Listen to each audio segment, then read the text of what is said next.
1944 world war 2 तोपों और गोलियों की आवाज से पूरा समंदर कांप रहा था। इसी समंदर में तैरते हुए मौत और जिंदगी के बीच फंसा हुआ था कैप्टन माइकल रॉबिन्स। उसका जहाज जापानी हमले में डूब चुका था। बचे खुचे मलबे से उसने एक रबर की नाव निकाली और कई दिनों तक भूखा प्यासा समुद्र में बहता रहा। सूरज की जलती किरणें, खारे पानी की प्यास और सीने में धड़कती उम्मीद, बस इन्हीं के सहारे वो जिंदा था। फिर अचानक दूर से उसे नजर आया एक हरा भरा द्वीप। वो नाव खींचते खींचते वहाँ पहुँचा और किनारे गिर पड़ा। जंगल पार करते हुए उसे मिला एक टूटा फूटा मठ। दरवाजा खुला और बाहर आई एक young nun, sister Elena. Michael को देखकर वो घबरा गई। माइकल हाँफते हुए बोला, चिंता मत करो, मैं दुश्मन नहीं, अमेरिकी सैनिक हूँ। धीरे धीरे बातचीत में पता चला कि एलेना महीनों से अकेली रह रही थी। वो यहाँ अपने गुरु के साथ आई थी, लेकिन बीमारी से उनकी मौत हो गई और तब से वो इस द्वीप पर सिर्फ प्रार्थना और उम्मीद में जी रही थी। माइकल ने नारियल और फल तोड़कर ला कर दी, लेकिन भूखे पेट को सिर्फ फल से तसल्ली नहीं मिल रही थी। उसने समुद्र में एक कछुआ देखा और जाल फेंक दिया। एलेना पहले मना करती रही, कृपया,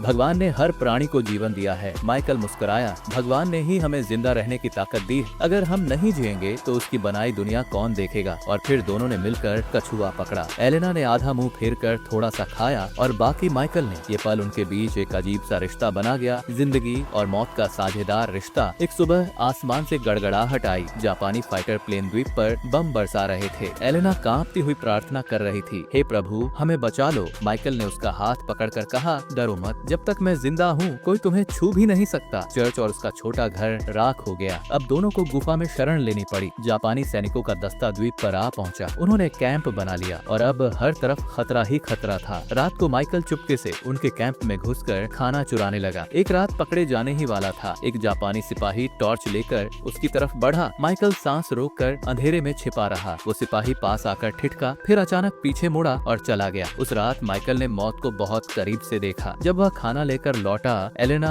आंसू भरी आंखों से बोली, अगर तुम्हें कुछ हो जाता तो मैं अकेली रह जाती। ये पहला मौका था जब उसने अपने दिल का डर जाहिर किया। धीरे धीरे माइकल और एलेना करीब आने लगे। माइकल ने उसे फूल और एक लकड़ी की बनी हुई छोटी सी क्रॉस भेंट की। वो बोला, एलेना, तुम ये राह क्यों चुन रही हो? तुम्हारे पास अभी भी वक्त है। तुम नन बनने की कसम छोड़कर एक इंसान की तरह जिंदगी जी सकती हो। एलेना ने आंखें झुका ली, धीरे से बोली, मैंने अपनी आत्मा भगवान को सौंप दी है। अगर मैं मुड़ जाऊं तो ये धोखा होगा, खुद से भी और ईश्वर से भी। माइकल के होंठ कांपने लगे। उसने कहा, मैं तुम्हें खोना नहीं चाहता, क्योंकि मैं तुमसे प्यार करने लगा हूँ। एलेना की आंखों से आंसू निकल पड़े, लेकिन उसने चुपचाप अपना चेहरा दूसरी तरफ मोड़ लिया। कुछ ही दिनों बाद जापानी सेना द्वीप छोड़कर चली गई। खामोशी लौट आई, लेकिन दोनों के बीच की खामोशी और गहरी थी। माइकल ने समंदर की तरफ देखा और बोला, जंग खत्म होगी तो शायद मैं लौट जाऊंगा, पर तुम हमेशा मेरे दिल में